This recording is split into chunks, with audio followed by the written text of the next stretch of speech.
یعنی جو مانگو گے میں دوں گا، یعنی کہا تم یہ کر کے آنا پھر میں دوں گا.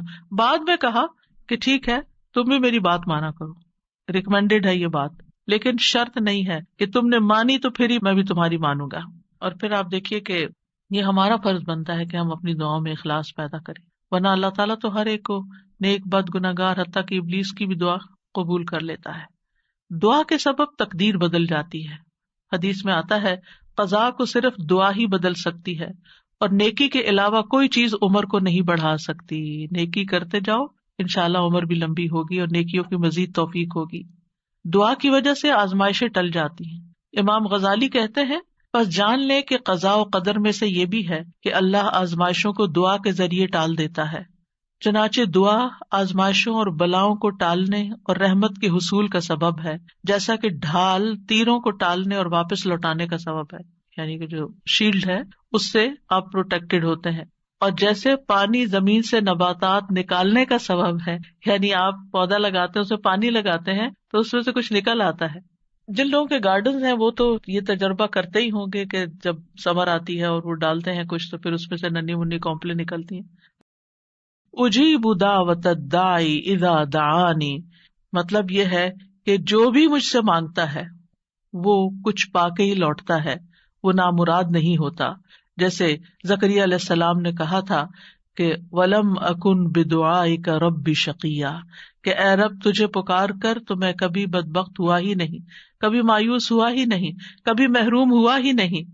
جب بھی تجھے پکارا تجھ سے کچھ پا ہی لیا. تو اس لیے ہر دعا کرنے والے کو یہ یقین ہونا چاہیے کہ ہماری دعا ضرور سنی جائے گی، کیونکہ شیطان انسان کے دل میں یہ وسوسہ ڈالتا ہے کہ تمہاری دعا قبول نہیں ہوگی. نہیں بھائی، ہر ایک کی دعا قبول ہوتی ہے اگر وہ صحیح معنوں میں اپنے رب کو پکارتا ہے، وہ دعاؤں کو سنتا ہے اور جواب بھی دیتا ہے.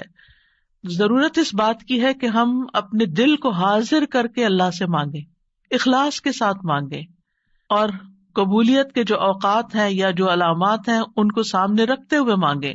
اور پھر ساتھ یہ بھی کہا گیا فَلْيَسْتَجِيبُوا لِي وَلْيُؤْمِنُوا بِي لَعَلَّهُمْ يَرْشُدُونَ، کہ انہیں چاہیے کہ وہ بھی میری بات مانیں، یعنی اگر یہ چاہتے ہیں کہ میں ان کی دعائیں قبول کروں تو پھر انہیں بھی چاہیے جب میں انہیں پکارتا ہوں. ایک تو یہ ہے نا کہ ہم اللہ تعالیٰ کو پکارتے ہیں، اور ایک اللہ تعالیٰ بھی ہمیں پکارتے ہیں. یعنی اللہ سبحانہ تعالیٰ کب پکارتے؟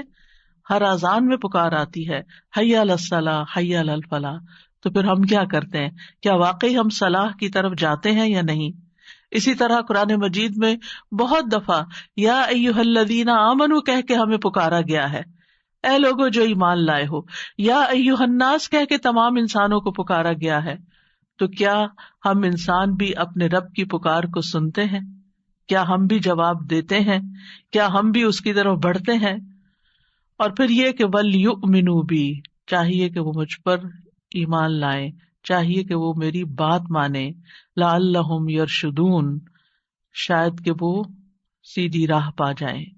رسول اللہ صلی اللہ علیہ وسلم نے فرمایا تم میں سے ہر ایک کی دعا قبول کی جاتی ہے جب تک کہ کوئی گناہ یا قطع رحمی کی دعا نہ کرے، بشرطے کہ جلدی بھی نہ کرے. پوچھا گیا یا رسول اللہ وہ جلدی کیا ہے؟ فرمایا یہ کہ کوئی یوں کہے کہ میں نے دعا کی اور میں نے دعا کی، یعنی دوبارہ کہ میں نے تو کئی بار دعا کی، بہت دعا کی، میری تو دعا قبول نہیں ہوتی، اور اس طرح وہ تھک ہار کر دعا کرنا چھوڑ دے. ایسا نہ کرے بلکہ دعا کرتا رہے، کیونکہ اس کی قبولیت کے مختلف طریقے ہیں. تو اللہ سبحانہ تعالی ہم سے قریب ہے. ایک اور آیت میں آتا ہے سورۃ ہود کی وَإِلَىٰ ثَمُودَ أَخَاهُمْ صَالِحًا قَالَ يَا قَوْمِ اعْبُدُوا اللَّهَ مَا لَكُم مِّنْ إِلَٰهٍ غَيْرُهُ هُوَ أَنشَأَكُم مِّنَ الْأَرْضِ وَاسْتَعْمَرَكُم فِيهَا فَاسْتَغْفِرُوهُ ثُمَّ تُوبُوا إِلَيْهِ إِنَّ رَبِّي قَرِيبٌ مُّجِيبٌ. اور سمود کی طرف ان کے بھائی صالح کو بھیجا، اس نے کہا اے میری قوم اللہ کی عبادت کرو، اس کے سوا تمہارا کوئی معبود نہیں، اسی نے تمہیں زمین سے پیدا کیا اور تمہیں اس میں آباد کیا، سو اس سے بخشش مانگو، یعنی اس رغبت کے ساتھ اس کو پکارا. قرآن مجید میں دعا کا لفظ مختلف معنوں میں استعمال ہوا ہے. نمبر 1 دعا بمعنی ندا، آواز دینے کے معنوں میں. دعا کا مطلب کیا؟ آواز دینا. جیسے سورۃ آل عمران میں آتا ہے فَقُلْ تَعَالَوْا نَدْعُ أَبْنَاءَنَا وَأَبْنَاءَكُمْ وَنِسَاءَنَا وَنِسَاءَكُمْ وَأَنفُسَنَا وَأَنفُسَكُمْ. تو آپ کہہ دیجئے کہ آؤ ہم اپنے اور تمہارے بیٹوں کو اور اپنی اور تمہاری عورتوں کو بلا لیں، پکار لیں. یعنی تم بھی ان کو بلا لو، ہم بھی بلا لیتے. تو بلانے کے معنوں میں استعمال ہوتا ہے. تو عربی زبان میں دعا اور ندا یہ دو لفظ مترادف بھی ہیں، ایک دوسرے سے ملتے جلتے ہیں، سینونیمز ہیں، ایک جگہ پر اکٹھے بھی استعمال ہوئے ہیں. الا دعاء و نداء کہ پکار اور آواز کے سوا کچھ نہیں سنتا. پھر اسی طرح دعا بمعنی طلب کرنا، کسی چیز کی ڈیمانڈ کرنا. قرآن مجید میں آتا ہے وَلَا تَزِرُ وَازِرَةٌ وِزْرَ أُخْرَى وَإِن تَدْعُ مُثْقَلَةٌ إِلَىٰ حِمْلِهَا لَا يُحْمَلْ مِنْهُ شَيْءٌ وَلَوْ كَانَ ذَا قُرْبَىٰ. اور کوئی بھی بوجھ اٹھانے والا کسی دوسرے کے گناہوں کا بوجھ نہ اٹھائے گا. یہ کب کی بات ہے؟ قیامت کے دن.